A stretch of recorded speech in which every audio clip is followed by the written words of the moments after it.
As artists, it's worth considering what role scribbling plays into your artistic process. How does drawing loosely and just sketching around, just messing around, to be honest, how does that relate to having a high level of artistic craft? In the beginning, we get told to tighten up, to clean things up, to develop a higher level of polish, to finish our work. And look, this is quite fair enough. You do need to develop a high level of polish in order to make your drawings and art look finished. But it's easy to drift away from and forget just the sheer fun of drawing and sketching and messing around, and more importantly, how key it is to creating art that feels like it has a lot of life, a lot of emotion, a lot of character and acting, and often the things that actually inspire us about art in the first place. There's actually some great advice and examples on this topic in the classic How to Draw Comics the Marvel Way by Stan Lee and the late great John Buscema. And I think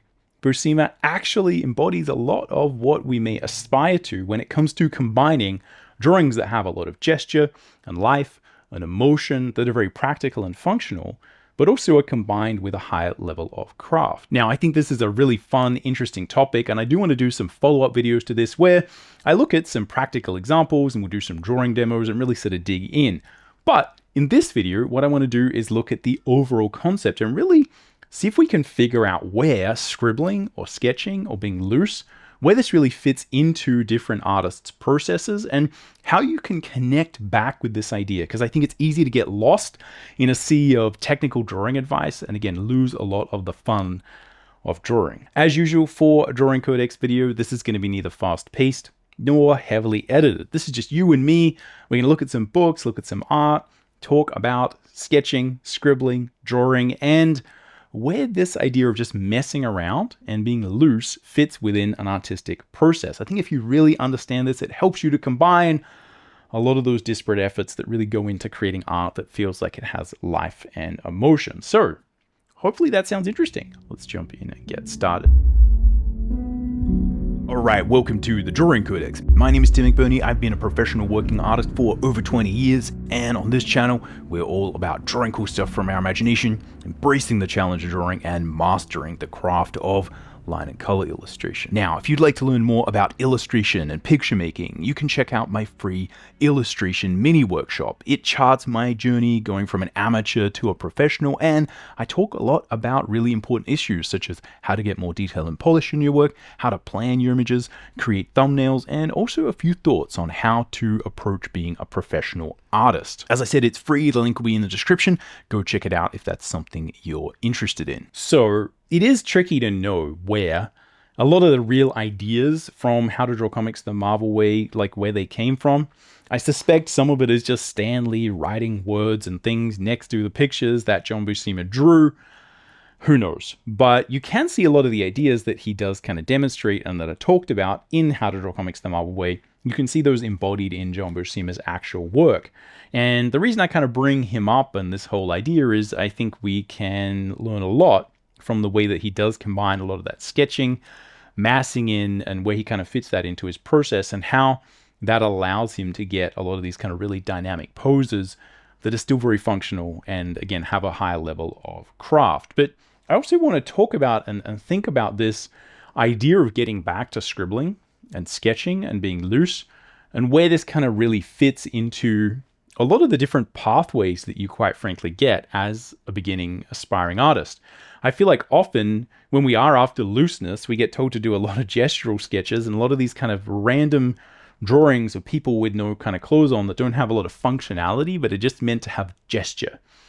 And I think what you often find looking at a lot of the kind of sketches that we kind of will check out in, John Buscema's kind of sketchbook is these are very functional drawings. And I think it's so important to understand that often what we want is a feeling of life and gesture and emotion combined with actual functionality, right? Like actual drawings that actually make sense and actually do something that's important.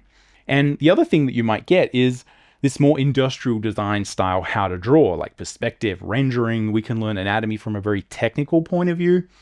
And also it's tricky to know, like, is that how you should draw, right? Because again, that often leads to really good structural understanding.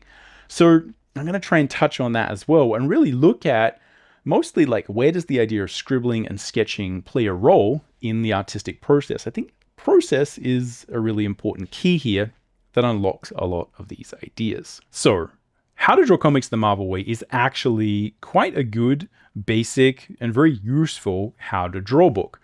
And a lot of how to draw books will do this thing where, and you can see this in other areas of how to draw comics the Marvel way, where it feels like people are actually working backwards from a finished drawing. And this is, I actually know that this is often how they're created, is people kind of start with like a finished drawing and then they kind of trace over a simpler version of it. And then they trace over the stick figure.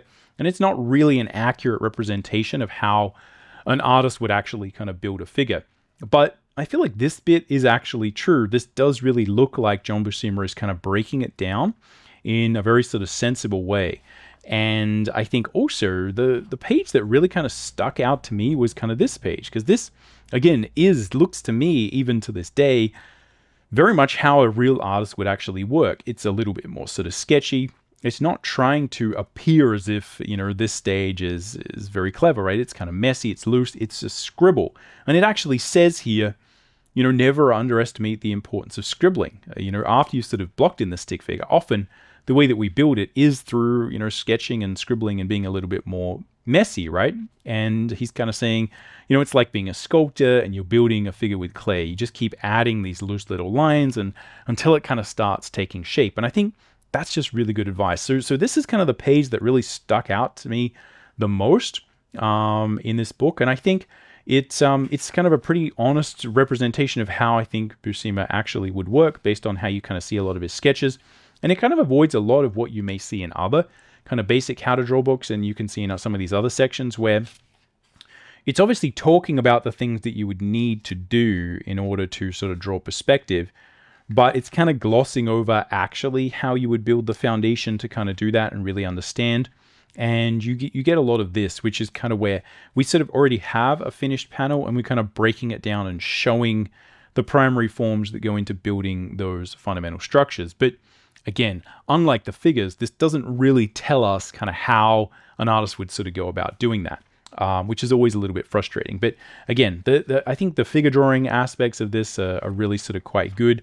And you can really see sort of John Buscema's just raw ability to draw coming through. I think often, in order to get a lot of those foundational concepts and get the structure though, we often really have to learn our stuff. We have to look at a book that's a bit more similar to this, right? How to Draw by Scott Robertson and Thomas Bertling. And this really is a treasure of a book, right? If you need to know how a lot of that sort of basic perspective functions, right? This is your ticket. This really explains a lot of the fundamentals of industrial design drawing, and it's got great examples. And but it's quite dry. A lot of artists really struggle with this. I know a lot of students really struggle kind of following this stuff, especially if you're interested in drawing things in a more sort of sketchy way, you're more interested in characters. So I think often, again, that the challenge is that you sort of get stuck between these worlds, right? And it's very hard to know kind of where to go. And I think often one of the reasons why they don't put this type of information in a simple how to draw book is it will just kind of scare people off because it looks like there's just too many lines. This is too complicated. I just want to go home. Like I never signed up for this. But honestly, really understanding a lot of these sort of concepts will help your drawing to a great degree. And if you develop a good process, it'll also allow you to kind of maybe refine some of that sort of looseness, the scribbling, the gestural stuff that you see John Buscema do so well. It is often the knowledge and the understanding of this that you can see embodied in actually how an artist would build. You can see Scott Robertson showing the lines and the construction that you probably would see when someone is actually building up those primary forms and kind of building something that's more structural or like a building or an environment. You see a lot of that stuff here. But it's often understanding this that will allow you to have a structural foundation that supports a lot of that gesture in the beginning. So this is Buscema, A Life in Sketches, and this is just a giant book full of awesome John Buscema sketches. This is one of my favorite kind of sketchbooks ever, probably one of my favorite, sort of art books ever, really, because I think you see a lot of that kind of energy and the emotion and just his ability to, I think, do what he was kind of saying, which is like, okay, you get your proportions in, you kind of do the basic work, and then it's just a matter of kind of finding the form, massing it in, and that it's okay to be sketchy, it's okay to be loose. And I think he really kind of shows you with these kind of steps and with this production, how exactly a lot of these things are built, how a lot of these things are kind of created. And the other thing that's important that I sort of touched on is often we're sort of torn, I think, between a couple of different ways of kind of creating. Often when you do want to create more gesture and emotion in your work, we sort of get pushed towards gesture drawing, right? Going to life drawing and drawing these kind of figures and having lots of flow to the pose and stuff. And I think what you see with a lot of these John Buscema drawings is like, yes, they have life. Yes, they have emotion. Yes, they have that energy, but they also have functionality. They also have a degree to where these are not just random characters, right? And some characters are posed in a very sort of upright way. Some characters are moving. Some characters are just sitting. They all have gesture. It's not always required that you kind of add this dynamism to a character so they look as if they're doing something to make them feel as if they have life. And I think that's something that you really see sort of embodied in a lot of these drawings. And the other thing is they have functionality. They're actually doing something. It is a particular drawing done in a particular way. The characters are all posed, so they're telling a story, yet he's still managing to get a good level of solidarity and a good level of gesture and emotion and the anatomy, etc. Again, it's very comic booky anatomy, but, again, there's nothing sort of wrong with that. And yeah, I always just really, really liked John Buscema's work because I think he did a great job of sort of combining all of these different elements, right? Adding some real sort of sophistication. And it was just this sort of thing that I would see early on that kind of just got me confused because I just couldn't figure out why John Buscema's work was a lot better than my sort of sketchy work, right? I think that's often the question we have. And I think often the answer is that we do need to learn more structure and perspective and anatomy. But it is easy to separate ourselves from the act of scribbling, of drawing and messing around and getting emotion into the work. And how important that is for creating, I think, what people really care about, which is, again, that the drawing has life, that we can connect to it. We connect really well with people, less so with sort of disembodied spaceships and things like that, as important as they are to be designed. So I think, again, what you really see with Buscema and I guess what I got both from that sort of How to Draw Comics the Marvel Way, little step by step, and looking at a lot of his sketching, is that you can employ and have a lot of really sort of loose work in your process somewhere and still get both a really sort of highly finished result and make the drawings actually functional, right? A lot of people were very loose. A lot of artists I saw would be very expressive, but they didn't have this ability to kind of design a shot, right? Like all these things feel as if the camera's at a decent angle. There's a horizon line. Everything's kind of making sense. And I think that's just, again, what's so sort of impressive about his work. So before we move on, let me just quickly show you how I actually would incorporate some of this kind of scribbling or sketching into my professional workflow. And again, I think one of the most valuable ways to use this is actually in the preparatory drawings. This is also how someone like John Buscema from How to Draw Comics the Marvel Way, tends to kind of really loosen up and get those sort of initial sketches working. I take a lot of inspiration from that sort of basic process. Here we have a cover from the Star Atlas Core graphic novels. This is a cover for, I think, Act 2, Episode 5. Very simple, kind of character-based cover. And this was created in a very simple way. I did this on my iPad. Other than that, I just kind of really try and loosen up and scribble when I'm doing these. And I'll often do a couple and kind of throw some of them away, just come up with different ideas, and just having this kind of initial stage where I can just kind of like sketch and be a lot more fluid really kind of allows me to sort of loosen up and come up with some different ideas. I often find that if I kind of follow a lot of these gestural lines that happen early on, really interesting things happen. Now, it's not always the case that you do kind of some scribbly sketch and then it's 100% structurally sound. Often there's major problems with it. So we often have to have a stage after that where I kind of fix it up.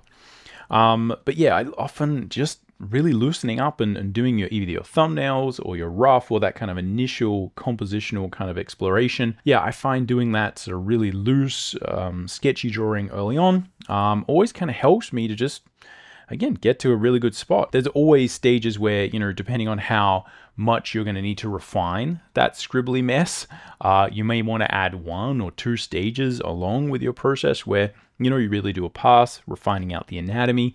You really do a pass, you know, figuring out all the little details, you know, make sure you're kind of flipping it, making sure everything's kind of working. But again, I really like to just have a phase in my process. And I often find that this, you know, if we sort of go look at this process here, and then this is kind of the final image with a bit of blur and texture and stuff.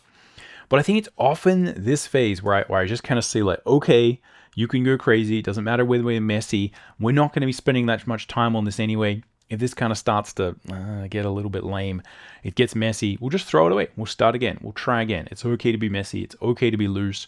In fact, this is often how we might find a lot of these kind of really loose lines. And I think a lot of the energy you see here is because this is based on this really kind of loose sketch. So anyway, I just wanted to kind of show you how I actually, you know, sort of use these ideas day to day. And yeah, how important I think having some ability to be messy, to be sketchy, to be fluid, to be loose, how important that is to have it in your process. So I guess for me personally, seeing John Buscema's work in this way gave me confidence in my approach that it was okay to be sketchy, it was okay to be scribbly, and that often, especially for the type of art that I wanted to do, which was comic books, that was very character-based, you could really sort of lean into being a loose artist, to being sort of sketchy, emotional, gestural.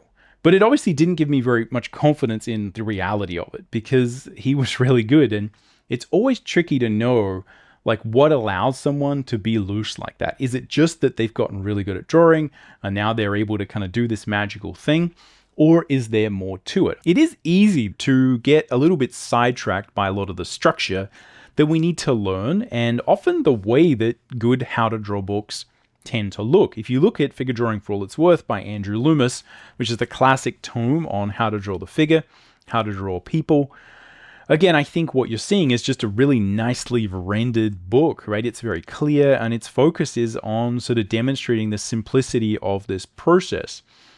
But you don't see quite as much sort of sketching and kind of looseness, right? Like the whole point of the book is to sort of demonstrate and push you towards being a little bit cleaner, to really work with sort of form, right? Again, you can just play with what you've learned, but these drawings in general feel as if they are not quite as exploratory as a lot of the work that you just saw, sort of John Buscema sort of sketching around. And I think it's often this kind of difference that you get when it comes to kind of trying to figure out the functionality of a drawing and the emotion of a drawing and actually kind of putting a figure in a scene and doing something. Again, Loomis is an amazing artist and has plenty of great sort of examples of, you know, doing all these things. But I think as an artist beginning, again, it's easy to kind of look at this and be like, I need to really up my structural game, right? I need to really make sure everything is solid, everything's structural, everything's clean, because that's so much of kind of what we see when we kind of look at these books, right? They feel very sort of structural, they feel very clean.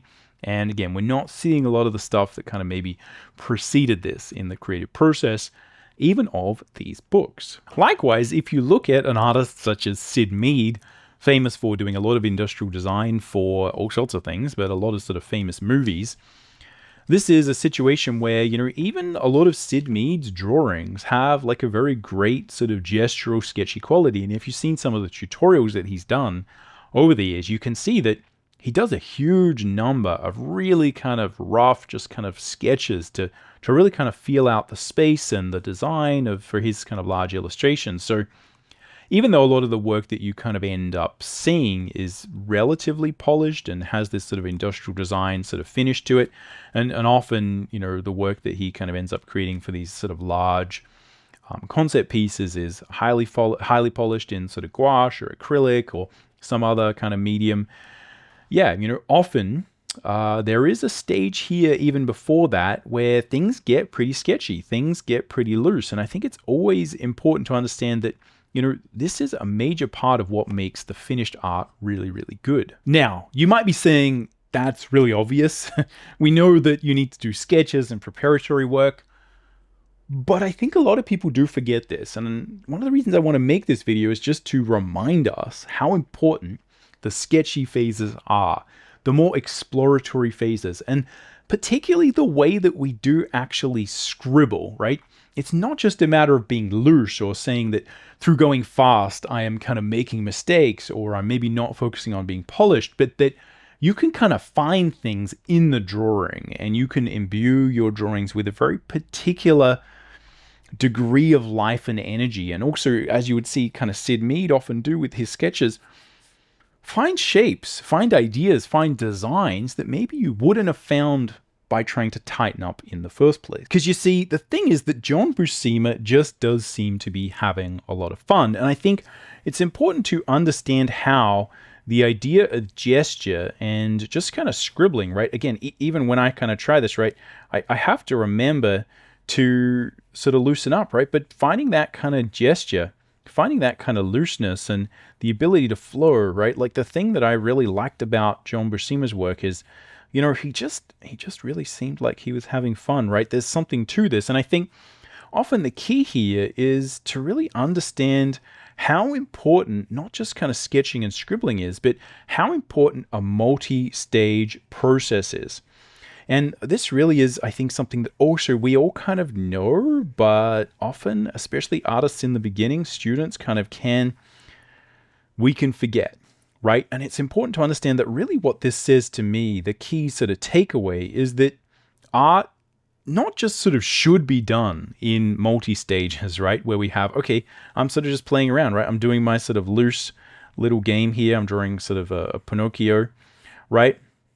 It's not just that this is like a good way to sort of construct the figure, right? To kind of start a little bit looser, and then maybe maybe I kind of knock that back with an eraser, or as John Buscema would do, you just kind of ink over it. But that I think this actually allows us to explore something really important with art, which is that often we are actually trying to combine different versions of ourselves, different kind of qualities into the art. And if you can kind of mix this idea of sort of gesture, right, where you are kind of finding it, and almost like it's kind of you sort of hold your pencil a different way, right? We're just kind of flowing it, and we're kind of saying, you know what, this is full collaboration mode. This is full artistic mode. It doesn't matter, right? I'm just gonna sort of mess around, and you see Sid Mead kind of have this very particular kind of drawing style as well, right? We're kind of thinking we're drawing and being and embodying actually like a different person, actually a different type of artist. And I think this is an idea that I think is worth sort of considering, is that through engaging in different stages and having a stage where it's experimentation, it's sort of flowiness, right? I can mess around, I can play around. It's okay, right? It's not the end of the world if things don't go well, right? I can kind of combine that version of myself, the gestural, let's have lots of life. I can combine that with, right, the structural, where it's like, okay, where are all these bits of Pinocchio, right? Like where are all the little bits of his anatomy? I can try and combine these. And as I progress through the drawing, again, I'm embodying different aspects of my sort of artistic skill and my artistic craft.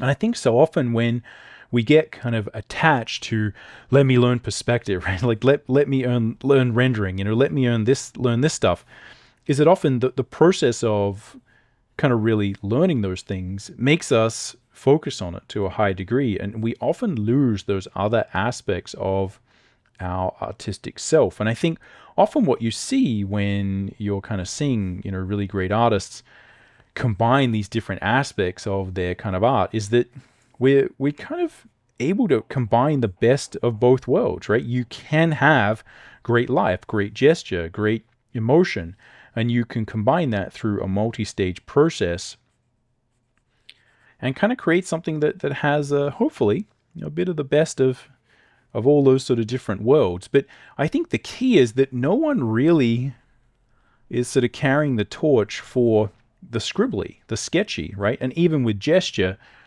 I think a lot of teaching about gesture is a bit disembodied from functional purpose, right? It's a matter of sort of life drawing and making sure we have sort of opposing C curves and all this kind of abstract stuff, right? I think it's more important to actually scribble, right? To kind of really find the gesture and loosen up and make sure that we are allowing ourselves to experiment and find shapes and do things that, again, maybe you kind of wouldn't do if you were tightening up. There's a degree to where, from my experience, the more that as artists we learn about structure and things like, okay, I've got my center line here, right? Like, where's my center? The more we kind of understand these things, the more we draw through, the easier it is to kind of look at drawing as a bit more of a structural exercise where it's like, step 1, step 2, step 3. And it's easy to lose a bit of that sort of focus of, let's kind of have fun, let's have gesture. But again, even when we come to gesture, we're often told to, as I say, we're creating pretty lines. Sometimes it might be good to scribble, right? To create lines that aren't good, right? That don't have gesture, right? Because again, then you may find something that's kind of interesting. And I think it's really easy to just lose this aspect of ourselves as artists and try tighten up. And it's so easy to lose, I think, what, both we enjoy as a process and also what people enjoy looking at. So maybe a good way to think about this is if we zoom out, this is less potentially about us choosing a road and saying, am I this type of artist who focuses more on structure or perspective or rendering? Like, where do I fit? And more a matter of understanding the power of process and the way that breaking down your process into different stages where you can focus on a particular thing is not just something that like helps you draw better, but also allows you to imbue different versions of your artistic self into a single drawing. You can make a single drawing that does include a lot of your scribbling and your gesture and your emotion and these things that kind of lack structure. And then you can add structure to that. And then you can add finish and polish to that. And the particular way that you render it can be very unique to you. And then if you combine all these things and break it down into stages, it's not just something that kind of helps you to get from A to B, but it's something that is just a fundamental makeup of what your art looks like in the end. And I think understanding that often really good artists do have this phase in their design process or their kind of drawing process where they are allowing themselves to experiment and to kind of almost make marks or make shapes or do things that they kind of wouldn't do normally. You're allowing and forcing yourself to kind of push through your kind of natural habits, because the better you get at drawing structure and understanding a lot of these things, often the more it can kind of limit you because you sort of know like how it sort of should go. So maybe you kind of draw it there in the beginning, and we don't give ourselves time to scribble, to experiment, to play around. And I think often good artists have this in their process where there is a place to play, to have fun. And that's something that, again, gives the overall art an ability to kind of move forward, to experiment, and to allow those kind of subconscious feelings that you get when you're scribbling to kind of really play a major role in the finished product. Now, as I said, I'm going to follow this up with some more practical demonstrations showing you how we can incorporate sketching and scribbling into our artistic process, maybe some assignments and exercises that you can use to kind of get better at that. And when those are done, I'll put a link to them in the description down below. If you haven't already though, check out this video that talks about how I create thumbnails for my scenes. I think it talks directly to this idea of breaking up our artistic process into different stages.